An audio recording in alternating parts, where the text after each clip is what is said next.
afternoon. It is Sunday and it is the 20th of November. Oh my gosh, this week is Thanksgiving. Can you believe it? I'm sitting here. A couple things that you'll notice. My hair is down. I'm in my jammies. That's the beautiful part of doing this right now.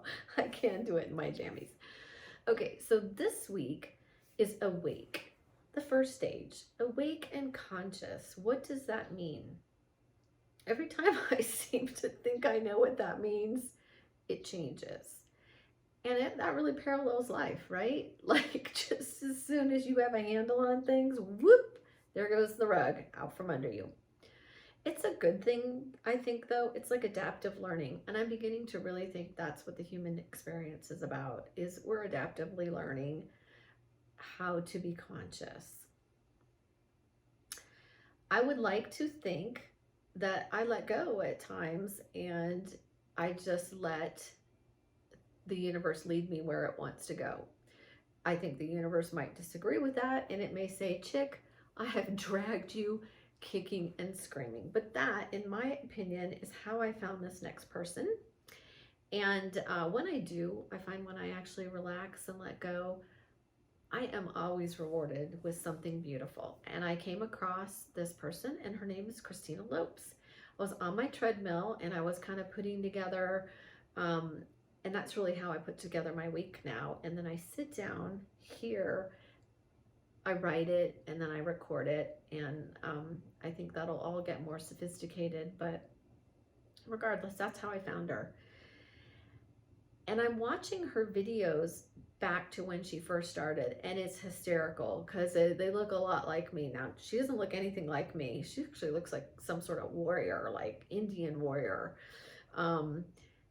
I just mean, when I watch her earlier videos, I know the information's useful.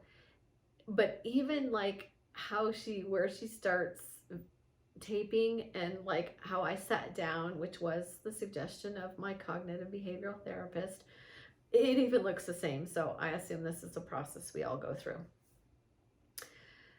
So who is she? What does she do? She is actually a spiritual awakening coach. Interesting, huh?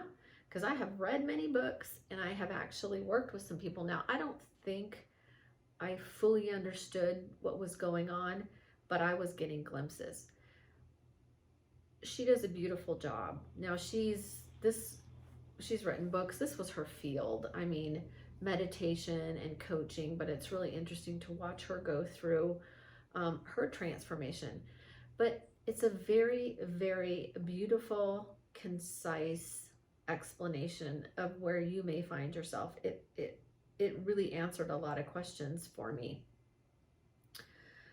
So spiritual awakening or consciousness is a lot like waking up, in my opinion. It's difficult. It parallels, for me, the actual waking up process.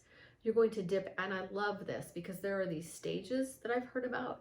But when she talks about it, she talks how you're going to dip in and out. For some people, it's going to be weeks. For other people, it's years. It's just really nicely done. I encourage you to take a look at it. So think of it like going from the state where you're sleeping and you're not aware. And if you like go back asleep, or you decide to stay in bed all day, think about everything you miss, right? The beautiful, wonderful things that can happen when you get up, you start your day, and you're on your way. To me, this is analogous to actually trying to become conscious, except you kind of flip it on its head, and I'll explain that in a minute.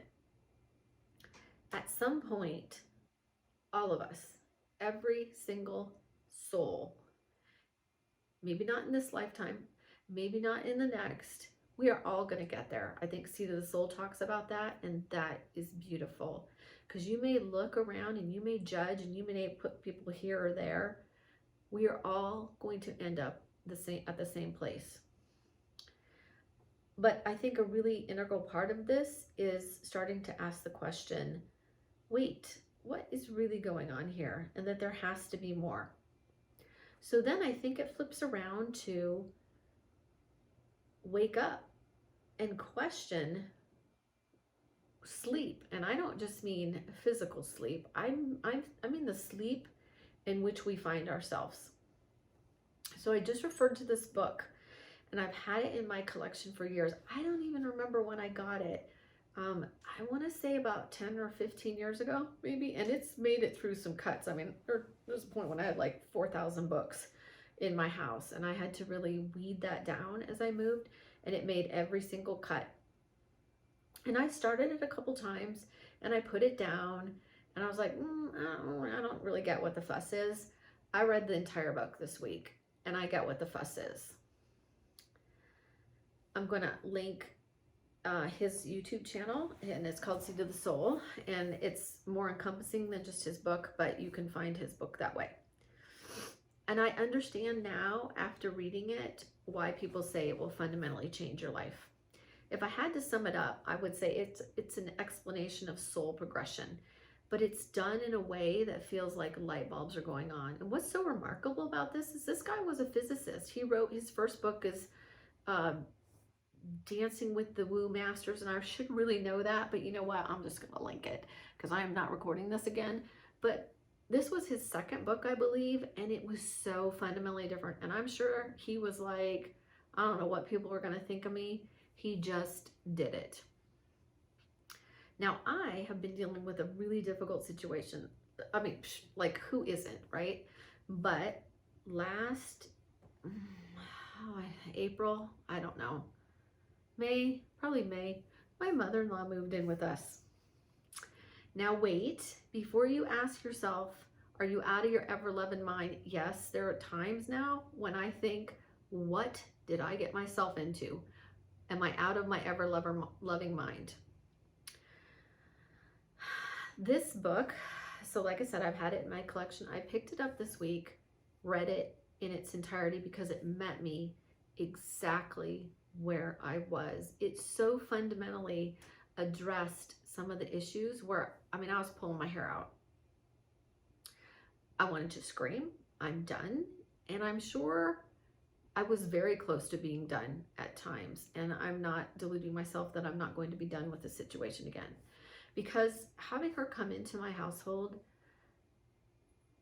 and I Googled, like, so I know people are like, it fundamentally can ruin your life. It feels like I'm raising a teenager. Now, I don't have children. I have 4 nieces and nephews.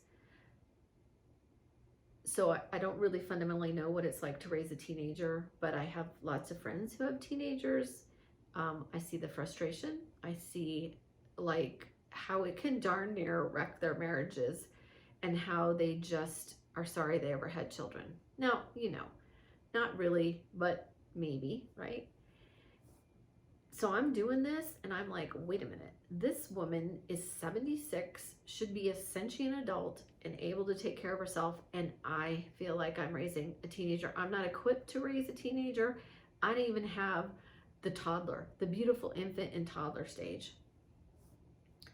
But I will say that after reading this book, it brought me from here down to here in such an amazing way, because we know it's so weird that some people can put things and articulate in a way that just resonates with us. And that's what darn near every single page of this book does. But he just reminds us, because we all know, I think, that people they're doing the best they can, right? There's so much going on in the background. And we're, like I said, we are these souls, and we're encased in skull and bone, and everything is seen through our lens and our perspective. And we know, right? We know that everybody's dealing with their own stuff, but it's like we don't really know it. And this book articulates that so beautiful, because it's one thing to know it, and it's another to internalize it, right? For it to really click. And I'm not saying I think I'm out of the woods yet, which is another reason I'm going to read it, reread it, and read it again. Check out the book, get it, put it on your shelf, read it if it feels right for you, or just wait for it to find you where you are. I'm going to read one of my favorite passages from this book. Because a lot of times I ask myself, why am I going through this? Why are we here? Like, right? This is hard. The physical arena is a magnificent learning environment. It's a school, an earth school, in which through experimentation, we come to understand what causes us to expand and what causes us to contract, what causes us to grow and what causes us to shrivel, what nourishes our souls and what depletes them, what works and what does not. The personality is the part of the soul that the soul wants to heal in this lifetime. It's such a beautiful explanation of this suit that we wear and really what's behind it. Beautifully said. So inspiration is one thing. Applying it to your life is another, right? I think that's how I would define what I'm trying to do, is take this inspiration, weave it into my life, and then watch the progression, which I hope you can watch as well. I'm going to leave you with a quote from Seed of the Soul by Gary Zukav. It says, "Find me where you know I need to be." And this is a conversation, with our higher selves, higher intelligence, the universe, God. It's find me, just put it out there. Find me where you know I need to be. So have a beautiful week. I wish you a safe and happy Thanksgiving, surrounded by all those you love and all those you don't love. So go gently in the world this week, and may this video find you where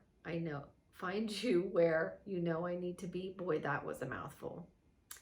I just hope it resonates with you, bottom line. Have a wonderful week. Dahana Vad. See you next week.